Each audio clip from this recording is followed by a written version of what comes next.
요한복음 31장부터 내용은 예수님께서 무리들 가운데 가르치신 마지막 가르침이 됩니다. 아직까지 요한복음은 좀 많이 남아있잖아요. 그런데 이 이후에 13장부터는 예수님께서는 무리와 더 이상 교류를 하지 않으십니다. 여기까지 12장까지가 예수님께서 제자와 무리가 섞여 있는 사람들 가운데 행하심이 되고요. 물론 나중에 대제사장과 그 빌라도 앞에서 그들과 이야기하는 장면은 나타나지만 아주 그 짤막하게 재판에 대한 내용이고요. 무리를 대상으로 하신 것은 12장에서 그쳐지게 됩니다. 그리고 13장부터는 이제 본격적으로 제자들에게만 주님은 가르치신 사역을 하시게 돼요. 지금까지 주님은 무리들 가운데서 많은 표적을 행하셨습니다. 그리고 같은 내용들을 반복해서 하시기도 하셨어요. 그리고 오늘도 또한 우리가 읽어보시면은 빛에 대한 내용들은 이미 앞에서 주님께서 하셨던 말씀과 같다는 것을 깨달을 수 있습니다. 때로는 논쟁을 하시고 때로는 조롱을 당하시고 때로는 협박을 당하시기도 했습니다. 그렇게 모든 사역들을 하신 다음에 12장의 마지막 부분, 후반부는 그것들을 정리하시는 단계입니다.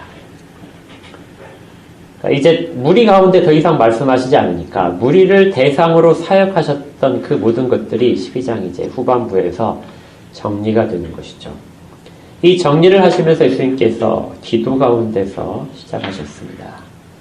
그리고 스스로 말씀하시기를 28절에 보시면 27절에 보시면 마지막 부분에 그러나 내가 이를 위하여 이때에 왔나이다. 이때가 도래한 이때는 본문적인 상황으로 보게 되면 이제 무리에게 그 마지막 선포를 하시는 때가 왔다는 것을 의미하기도 합니다. 그리고 28절에 계속해서 기도하시기를 아버지의 이름을 영광스럽게 하옵소서 하고 기도를 마치셨죠. 지금까지 모든 사역으로 아버지의 이름이 영광스럽게 되기를 소원하는 그런 아들의 기도가 있었던 것이죠. 그리고 이 기도에 대해서 우리가 지난번에 살펴봤듯이 아버지께서 아들의 기도에 응답하셨습니다. 하늘에서 소리가 나서 이르되 내가 이미 영광스럽게 하였고 또다시 영광스럽게 하리라. 지금까지의 그 성자 하나님이 이 땅 가운데서 하신 이 시간까지 해온 그 모든 사역을 통해서 영광을 받으셨다는 뜻이죠. 그리고 스스로를 영화스럽게 하셨다는 것입니다. 그리고 이제부터 일어난 나머지 사역들에 의해서도 아버지는 영광을 받으실 것입니다. 그런데 이렇게 아버지의 말씀이 들렸는데 이때 이제 사람들의 반응이 좀 이상하게 나눠지기 시작하죠. 아들의 사역에 대해서 아버지가 최종적으로 선언을 하셨습니다. 내가 모든 영광을 받았다. 아들은 영광을 돌리고 아버지는 영광을 받으셨다고 했는데 그런데 사람들의 귀에는 전혀 다른 것들이 들렸던 것이죠. 우리가 성경에 보게 되면 하늘에서 아버지께서 아들에 대하여 말씀하신 것이 3번 기록되어 있습니다. 복음서에서 총 찾아보면 3번인데 첫 번째가 예수님께서 세례를 받으시는 장면이죠. 세례를 받으실 때 하늘에서 소리가 있었습니다. 이는 내 사랑하는 아들이요 내 기뻐하는 자라. 이 그 하늘의 음성은 세례자 요한만이 들었던 것 같아요. 당시에. 두 번째 음성은 변화산에서 있었습니다. 주께서 변화산에서 영광의 모습으로 변하셨을 때 그때 하늘에서 소리가 있었습니다. 구름 속에서 소리가 나서 이르시되 이는 내 사랑하는 아들이요 내 기뻐하는 자니 너희는 그의 말을 들어라. 여기에서의 너희는 제 3명의 제자만을 가리킵니다. 그러니까 처음에는 세례자 요한만이 하늘의 음성을 들을 수 있었고 두 번째는 제자 3명만이 들을 수 있었죠. 그리고 이제 3번째 하늘에서 난 아버지의 음성이 오늘 본문인데요. 내가 이미 영광스럽게 하였고 또다시 영광스럽게 하리라 하는 이 하늘에서의 소리는 29절에 보니까 곁에 서서 들은 무리가 있었습니다. 그러니까 곁에 서 있던 모든 무리가 다 들었어요. 그런데 그들의 귀에 저마다 다르게 들렸습니다. 어떤 사람은 천둥이 울었다고 이야기하고요. 어떤 사람은 천사가 그와 얘기했다. 천사가 예수님과 얘기했다. 이렇게 말하는 사람도 있었어요. 그런데 위에 28절을 보게 되면 분명하게 아버지께서 말씀하신 부분이 기록되어 있습니다. 이것은 사도 요한은 그렇게 들었다는 것이죠. 그리고 제자들도 그렇게 들었을 것입니다. 그러니까 참 신비스러운 일이 일어난 것이죠. 아들의 사역을 정리하고 아버지가 그것을 다 증거해 주시면서 선언을 하시는데 그 선언에 대해서 일부 사람들만은 그 음성을 들었던 것이고요. 그리고 어떤 사람들은 천사가 말을 하는가 보다. 그 내용은 잘 모르지만 어떤 신비한 현상으로 보였고 어떤 사람은 천둥 소리로 들었던 것입니다. 하늘에서 소리가 있었다는 것은 완전히 객관적인 사실이에요. 앞에서 그래서 두 번의 그 사건도 객관적인 사건이지만 무리에 대해서는 전혀 없었는데 이 무리까지 같이 들은 이 사건은 정말 객관적으로 하늘에서 소리가 있었다는 것을 이야기합니다. 그렇다면 왜 이런 차이가 발생을 했을까요? 왜 어떤 사람은 그것을 이해하고 하나님의 음성으로 듣고 내용을 파악을 하고 어떤 사람은 전혀 내용을 파악하지 못하고 어떤 사람은 그 일이 아버지의 음성이 아니라 어떤 신비로운 현상이 아니라 그저 자연상이라고 그렇게만 표현을 하고 있을까요? 이건 지금 사도들도 알지는 못합니다. 단지 나중에 이것들을 깨닫게 될 것입니다. 그래서 예수님께서 말씀하실 때 30절에 예수께서 대답하시되 이르시되 이 소리가 난 것은 나를 위한 것이 아니요 너희를 위한 것이다. 무리 가운데서 이 소리를 하나님의 음성으로 듣는 사람들을 위한 것이다. 그리고 그들이 스스로 돌아볼 때 다른 사람들이 왜 듣지 못하는 소리를 우리는 들을 수 있었을까 하는 그 부분에 대한 질문과 그리고 답을 발견을 할 것이라는 것이죠. 아버지가 아들에 대한 사역을 증거하시면서 무리들은 이제 나뉘게 됩니다. 이전까지는 그렇게 크게 나누지 않았어요. 그런데 이 순간에 이제 무리들은 완전히 둘로 나눠지게 돼요. 아버지의 음성을 들을 수 있는 사람들과 아버지의 음성을 듣지 못하는 사람으로 나누게 됩니다. 왜 이런 일이 발생을 할까? 이것이 우리가 오늘 살펴볼 내용이고요. 그리고 이것은 조금 뒤에 가서 답변을 할 겁니다. 우리가 먼저 또 하나의 사례를 하나 봐야 되는 것이 있어요. 이 일 후에 예수님께서 이제 마지막으로 무리에 대해서 설명하는 것이 이어지게 돼요. 그것이 31절부터 33절까지 다시 가르치십니다. 이제 이 세상에 대한 심판이 이르렀으니 이 세상의 임금이 쫓겨나리라. 내가 땅에서 들리면 모든 사람을 내게로 이끌겠노라 하시니 이렇게 말씀하시면 자기가 어떠한 죽음으로 죽을 것을 보이심이로라. 주님께서는 두 가지를 말씀을 하셨는데 이것은 예수님께서 지금까지 해온 사역에 대한 정리입니다. 그러니까 그 아버지에 대하여 모든 사역에 대한 정리를 보고를 하셨고 그리고 무리들에 대하여 이제 그 사역을 지금까지 해온 사역을 정리해 주시는 것이 두 가지로 되어 있는 것이죠. 첫 번째는 이 세상에 심판의 때가 이르렀다. 그리고 그 결과 이 세상의 임금이 쫓겨날 것이다.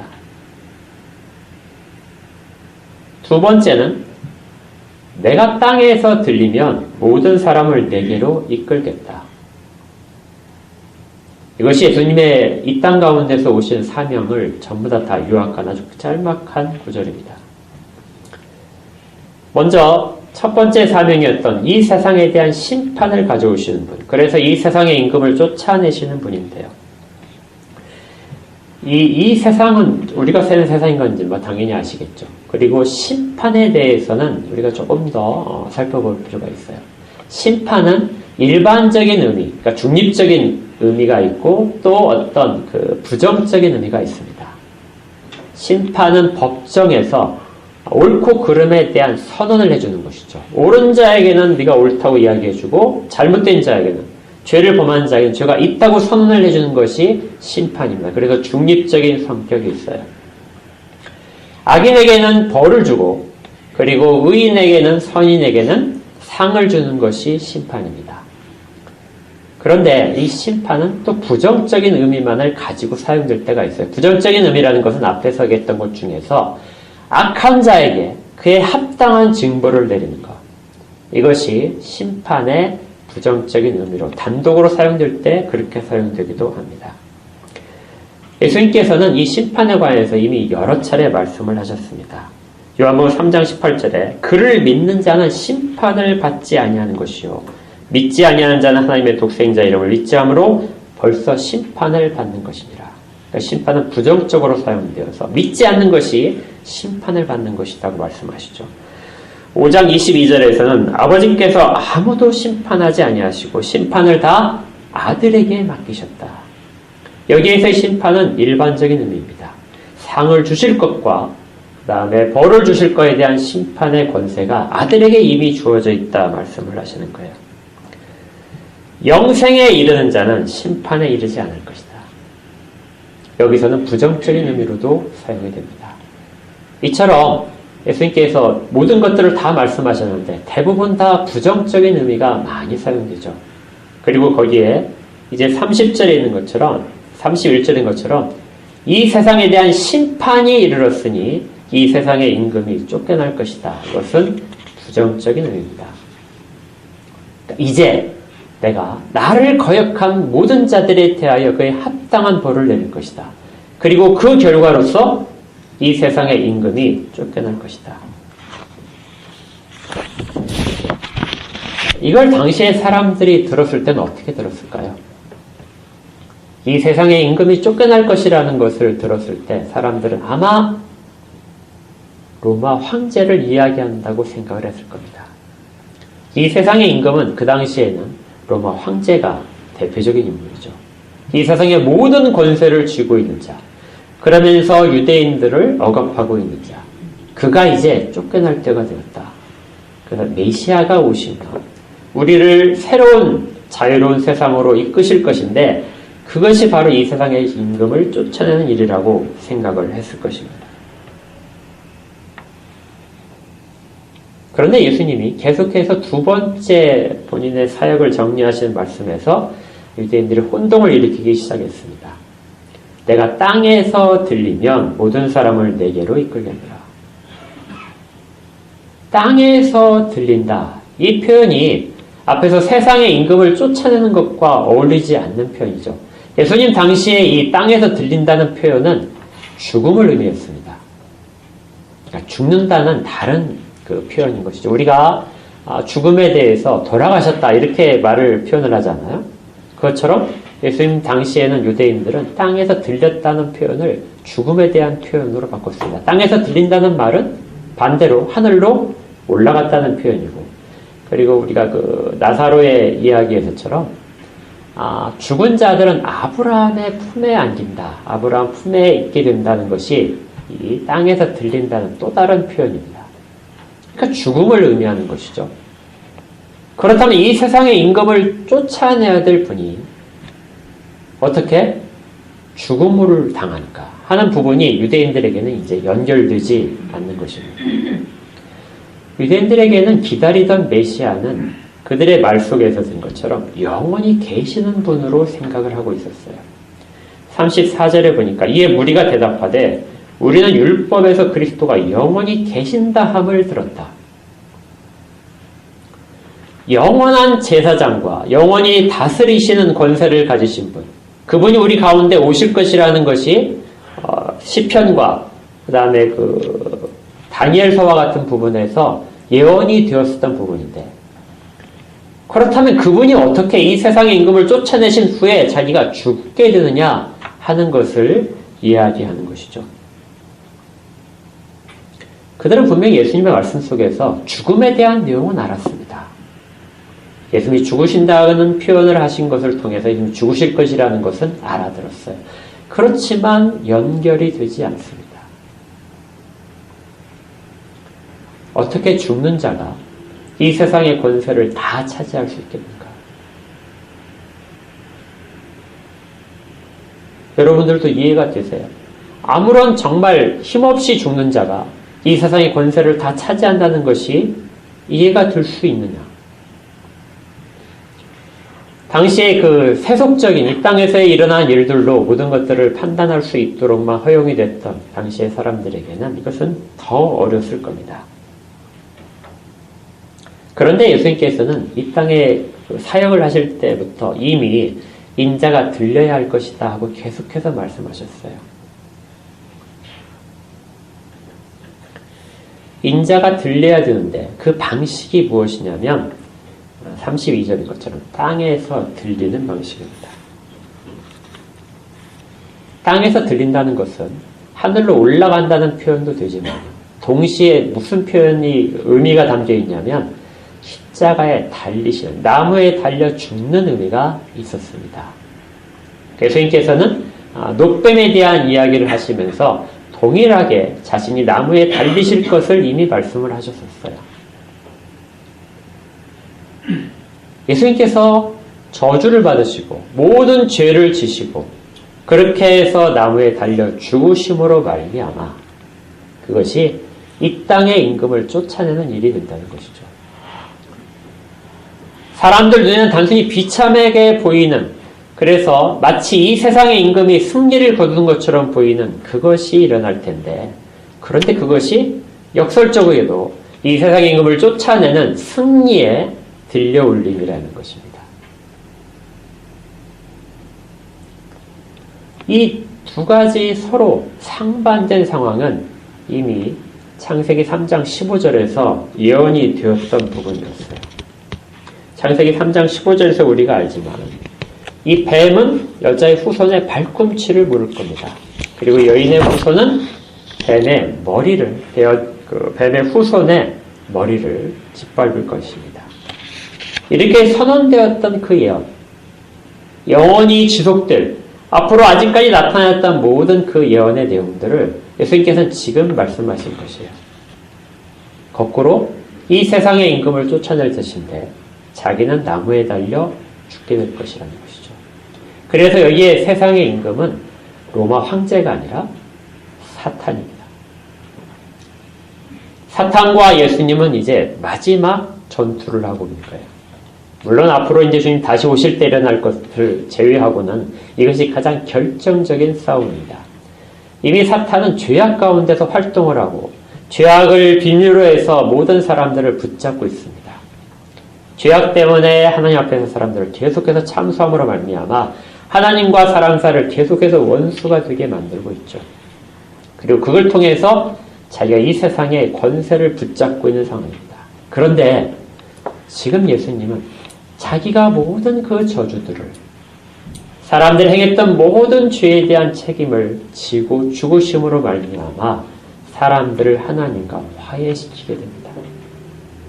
사탄이 그렇게 참소를 해서 멀어지게 했던 그것을 예수님께서는 화해시키면서 그 모든 것들을 회복시키는 것이죠. 그렇게 되면 사탄은 더 이상 우리를 참소할 수 없게 되어서 모든 권세를 다 잃어버리게 됩니다. 사탄이 그래서 우리가 그 예수님이 광야에서 시험 받으실 때 사탄이 마지막 발악을 한 것이 내게 단 한 번만 절을 해라.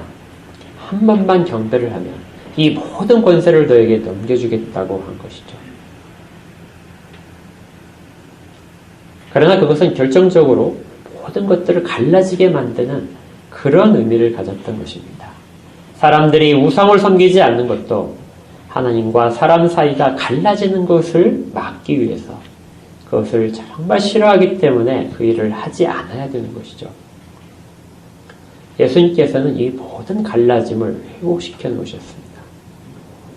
율법이 더 이상 사람들을 참소하지 못하게 만드셨고, 그리고 모든 죄악이 사람들 앞에서 하나님을 가리지 않게 만드셨습니다. 이것이 어떻게 이루어지냐면 땅에서 들림으로써 이루어지죠. 그래서 요한복음에서는 이 땅에서 들림이 하나님 우편으로 올라가시는 그러한 모든 영광을 받으시는 것이기도 하면서 또 이 땅 가운데 있는 저주스러운 죽음을 의미하는 것이기도 합니다. 두 가지를 다 가지고 있죠. 33절에 이렇게 말씀하시면 자기가 어떠한 죽음으로 죽을 것을 보이심이라라.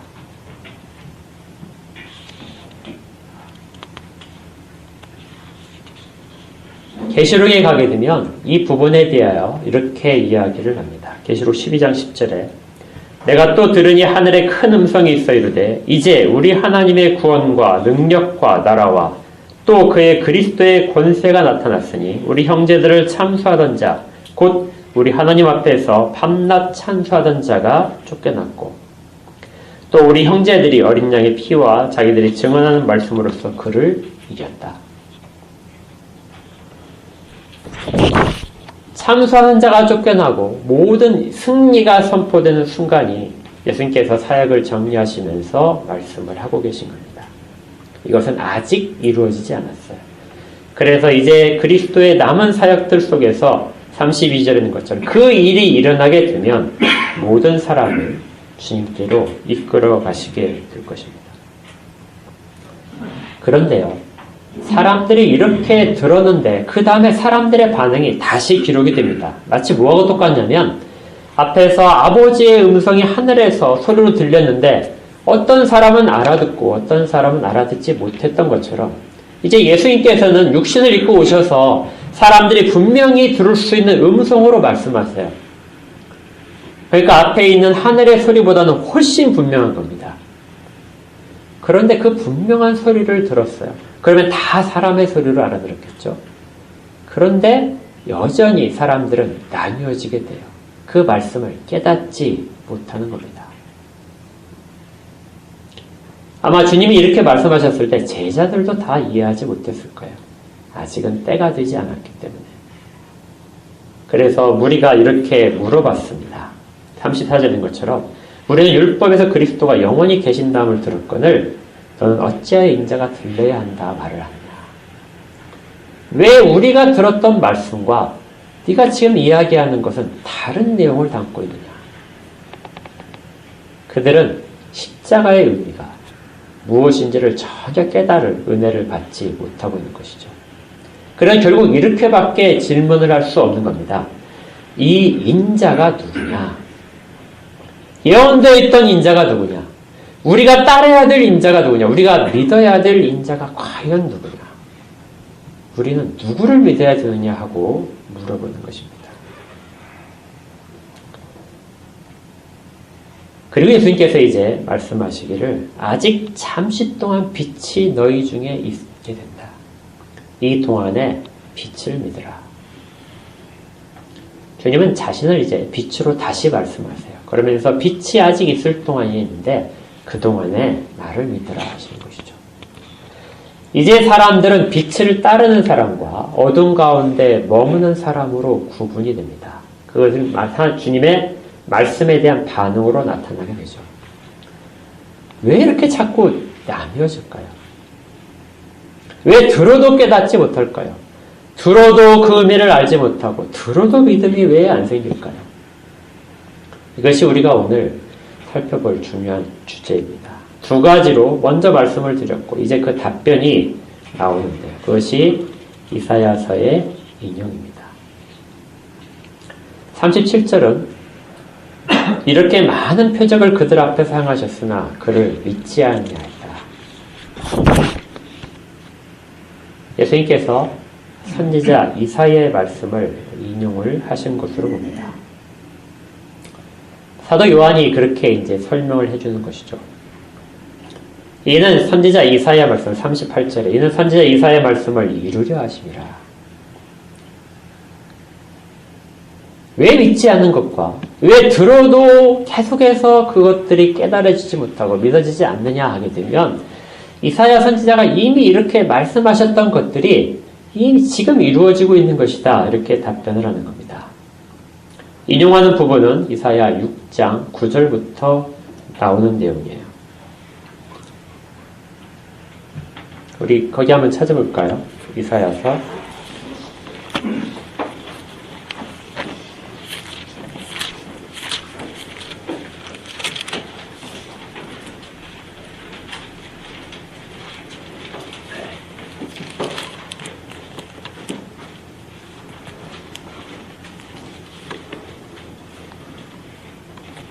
이사야 6장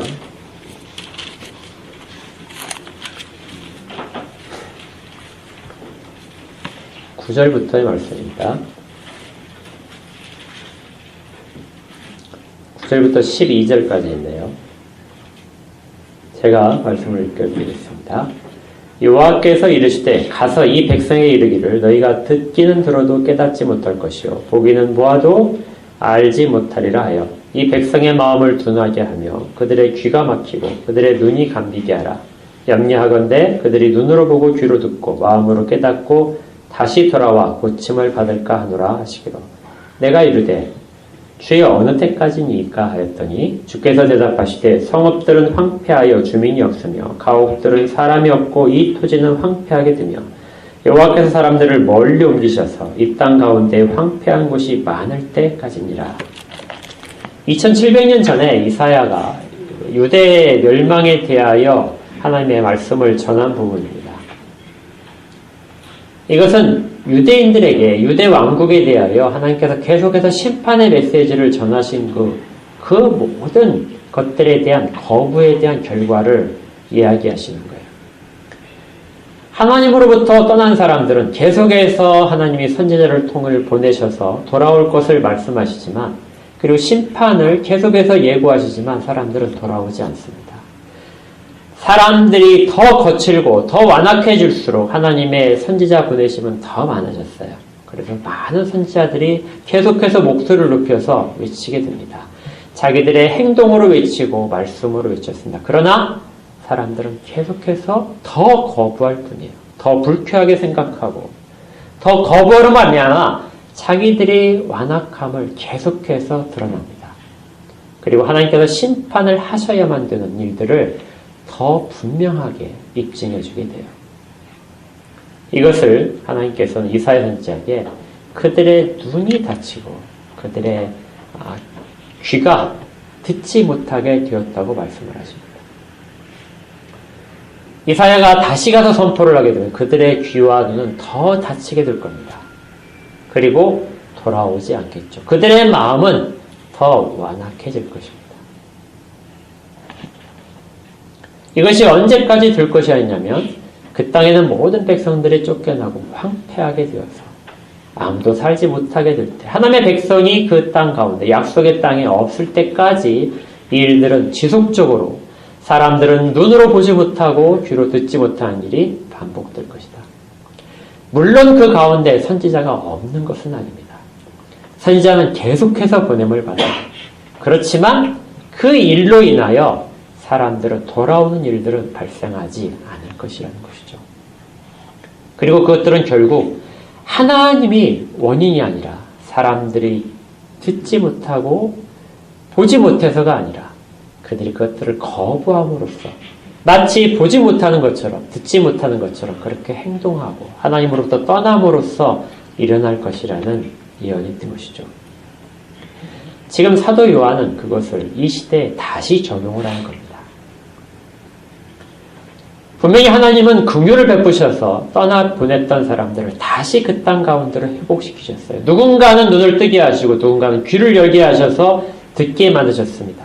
하나님의 마음에 감동을 받은 사람들, 그래서 그들 가운데 하나님의 땅으로 다시 돌아오게 만드는 사람들, 말씀을 붙잡고 기다리게 하는 사람들, 그 사람들은 이 땅 가운데 다시 돌아와서 그곳에서 성전을 짓고 예루살렘 성을 건설을 했습니다. 그리고 말씀대로 살아가고 있었던 것이죠.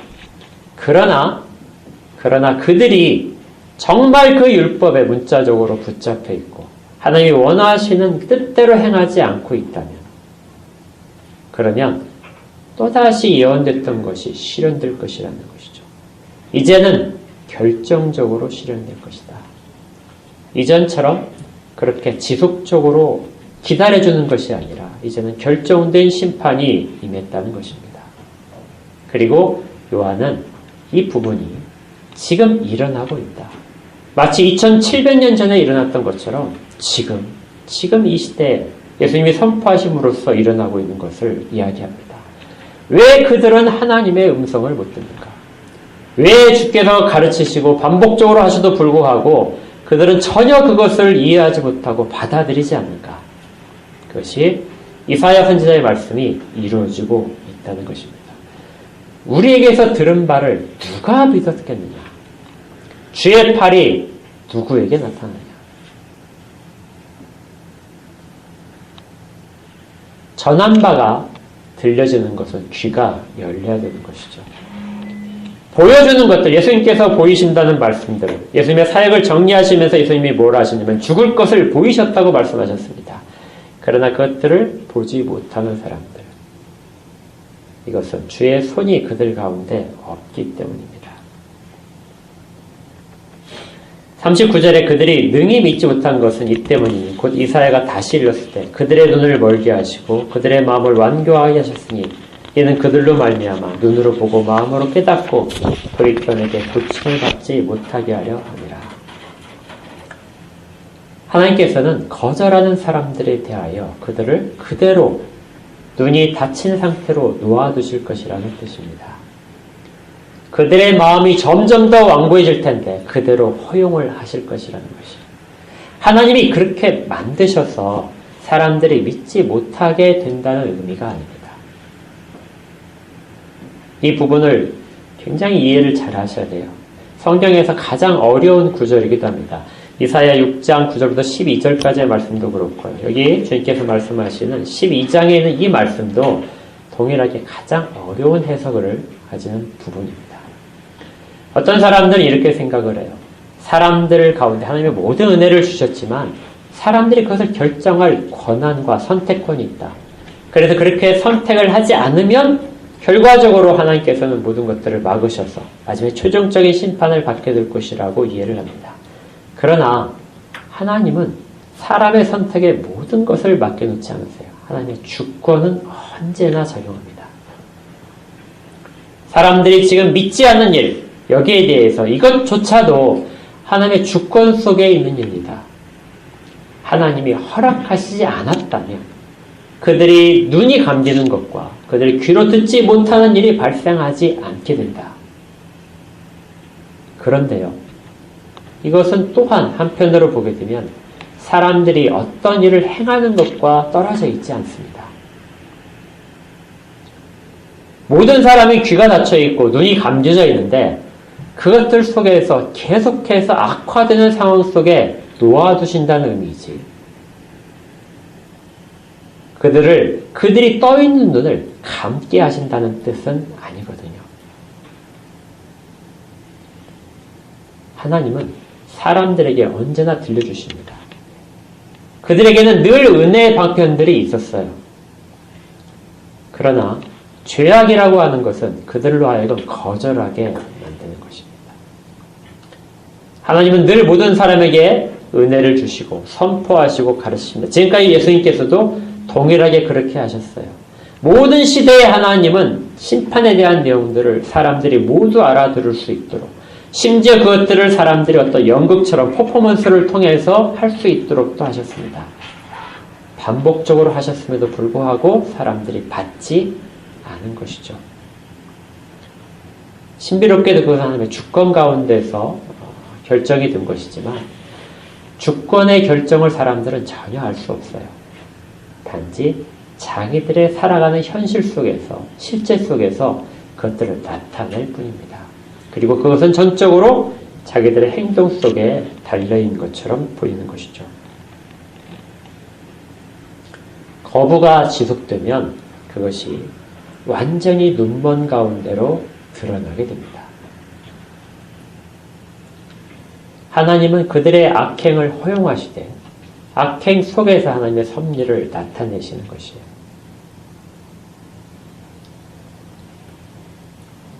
여기에서 앞에 우리가 보았던 두 번의 그 하나님의 그 나타나심, 그리고 들려주심은 이 두 가지를 다 표현합니다.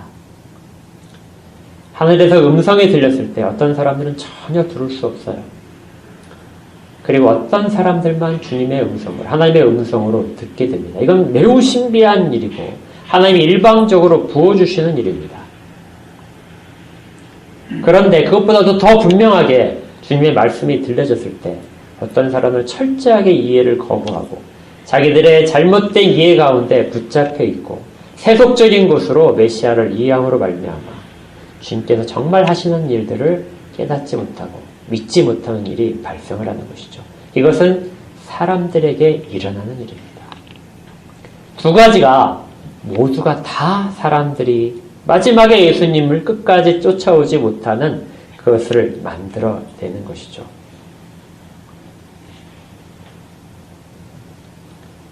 아무도 그렇게 돌아오지 못하게 될 겁니다. 그런데 이 40절 말씀은 반대로 해석을 하게 되면요. 하나님께서 택하신 자들, 하나님께서 구하시기로 작정하신 자들, 예정된 자들에게는 어떤 일이 일어나는가를 더 분명하게 나타내 줍니다.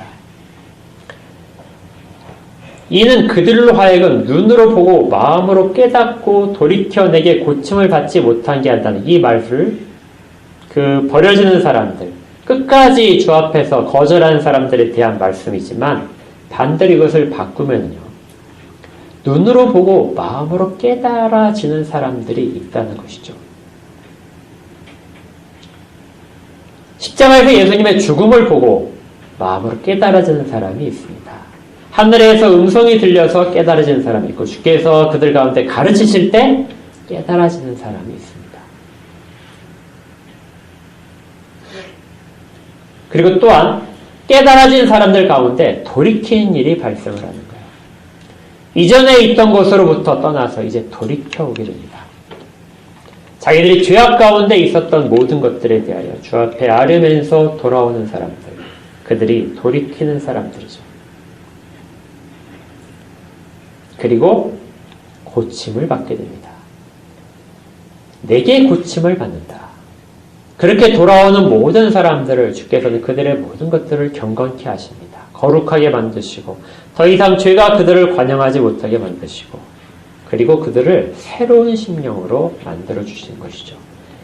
그들을 고치셔서 깨끗게 하시고 주의 말씀이 그 가운데 떠나지 않게 만드시는 사람들이 있게 됩니다. 이렇게 볼 때 이 모든 것들은 사실은 삼위일체 하나님이 하고 계시는 사역을 나타내요. 놀랍게도 지금 오늘 우리가 읽었던 이 본문 속에서는 삼위일체 하나님이 어떻게 한 사람의 구원에 대하여 일하시는가가 명확하게 드러나고 있습니다. 아버지께서 하시는 말, 아버지께서 하시는 음성, 아버지께서 세상 가운데 베풀어 주시는 동일하게 모든 사람이 객관적으로 얻는 것 속에서 아버지는 특별하게 어떤 사람들에게는 주의 음성을 들려주시는 것이죠. 아버지는 그리스도의 사역을 입증하심으로써 사람들에게 진리의 내용들을 알게 하십니다. 그리고 아들은 그 모든 진리의 내용들을 가지고 사역을 하시죠. 그리고 사람들에게 자기의 죽음을 통하여 세상을 이기고 주는 생명을 새로이 공급하시게 됩니다. 그리고 드러나진 않았지만 아직까지 성령님의 완벽한 것들이 나타나지 않았지만 그 모든 것들 가운데 실제적으로 사람에게 유효하게 되는 것은 성령님이 일하시기 때문에 그렇습니다. 아버지의 음성이 하나님의 음성이 그대로 들려지는 사람들, 성령님께서 그 가운데 임재하셔서 그 가운데 들려지게 만드시는 것이죠. 아직 성령이 이 땅 가운데 오시기 전이에요. 오순절이 일어나기 전이기 때문에 모든 사람들에게 영원히 계시는 내주하시는 성령님이 아직까지는 있지 않습니다. 그러나 성령님은 그때에도 그 이전에도 이미 사람들 속에서 오셔서 사람들 마음에 깨닫게 하시는 사역을 여전히 하고 계셨어요. 성령님이 이 땅 가운데 임하기 전께는 아무 사역이 없다고 이야기하는 것은 정말 옳지 않습니다. 계속해서 지금도 일하시고 계시고 예수님의 말씀도 사람들이 깨닫게 만드세요. 이 일을 마음으로 깨닫게 하시고 돌이키게 하시고 깨끗게 하시는 일을 성령님께서 지금 하고 계시는 것입니다. 구약시대에도 동일한 사역들을 계속해서 하셨던 거예요. 이를 통해서 이사야가 결국 말하고 싶었던 것은 41절에 있습니다. 이사야가 이렇게 말한 것은 주의 영광을 보고 주를 가리켜 말한 것입니다. 하나님이 이 일을 통하여 자신의 모든 영광을 나타내신다는 것이죠. 세상 가운데 공의로움과 계속해서 거절하는 것 사람들에 대한 심판과 이 세상의 임금을 쫓아내는 것과 그리고 믿는 자들에게 하나님께서 선택하시고 긍휼을 베푸시는 자에게 한없는 은혜를 베푸시는 것. 그들의 모든 부패함에도 불구하고 그들을 새롭게 하셔서 깨닫게 만드신 일들을 다 하심으로써 하나님이 어떤 분이신가를 알타내 준다는 것이죠. 그렇게 해서 주의 모든 영광을 이야기하는 것입니다. 그리고 모든 것들은 다시 주님으로 돌아가게 됩니다.